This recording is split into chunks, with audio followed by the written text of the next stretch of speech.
quina és la posició del Consell davant el conflicte laboral originat a Radiotelevisió Valenciana per l'anunci unilateral d'ERO fet per la Direcció General de l'ENS? Gràcies, senyor president. Senyor Moreno, indicar-li que les decisions que està prenent el Consell al respecte del grup Radiotelevisió Valenciana són decisions que responen únicament a criteris d'eficàcia, eficiència i sostenibilitat de l'ens públic. Decisions que, especialment davant la situació econòmica que estem vivint, són coherents, responsables i necessàries per a garantir el present i el futur de Radiotelevisió Valenciana.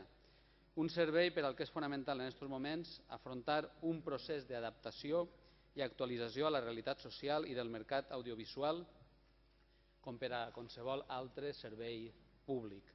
En conseqüència, el Consell pensa que s'han de prendre totes aquelles mesures, incloses les que puguen afectar a la plantilla, que siguin necessàries per a garantir aquesta viabilitat. Moltes gràcies.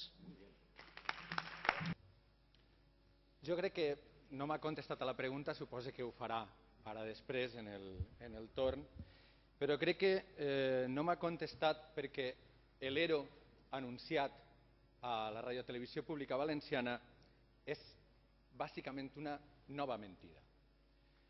Un ERO que ha estat esperant, suposa, aquesta nova legislació laboral de retallada de drets perquè les indemnitzacions dels treballadors foren més baixes i només 20 dies per any treballat.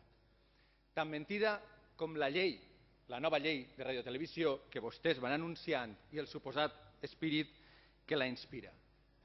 Vostès de l'ERE no és més que un desbrossat, això es diu en el meu poble, estan desbrossant el solar que pensen regalar-li a les empreses de la dreta més extrema que ja tenen la gràcia per part de vostès de que els compren documentals al magnífic preu de 600.000 euros el documental. Per cert, contractes que vostè es nega a través de la taula a explicar en aquestes Corts. Justifiquen ICR i aquesta mesura en informes que ens amaguen. El de Pricewaterhouse no hi ha manera de que el vegam. Diuen que és la base d'ICR. Diuen, a més, que ara van encarregar i a gastar-se molts més centenars de milers dels que ja se gastaren d'euros en l'informe de Pricewaterhouse en un informe que els diga com han d'aplicar-le. És a dir, tenen vostès un director general que necessita una empresa per a que li diga què passa en la seva empresa i una altra empresa per a que li diga, a més, què ha de fer. Això no és un director general, és un gran inútil. Miren, vostè, a més, ve ací i diu en la premsa que pretén acords en l'oposició sobre la llei i sobre qüestions que oculten. Vol que ens posem d'acord en la nova llei. Em pot dir quin dia va vostè passar, o el seu govern, el text d'aquesta llei a l'oposició a qualsevol dels grups? A qui ha telefonat vostè del Partit Socialista o de qualsevol altre partit per a parlar d'aquesta nova llei? A quin telèfon ha cridat vostè? Vostè no ha cridat absolutament a ningú. En una llei que ja està en el Consell Jurídic Consultiu, que està informada en el Consell Valencià, està informant-se en el Consell Valencià de Cultura, una llei que vostès estan tramitant després d'haver-la ocultat a totes les Corts en les que vostès diuen estar buscant un acord. Vostès no busquen un acord, busquen un conflicte per justificar una llei, la llei més reaccionària que afecta una televisió pública en tota Europa.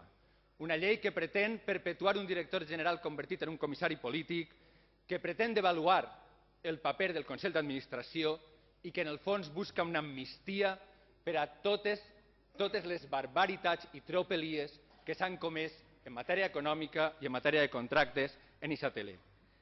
Mire, senyor vicepresident, vostès necessiten l'acord si no volen que aquesta llei i aquesta nova televisió de la que parlen no servisca per a res.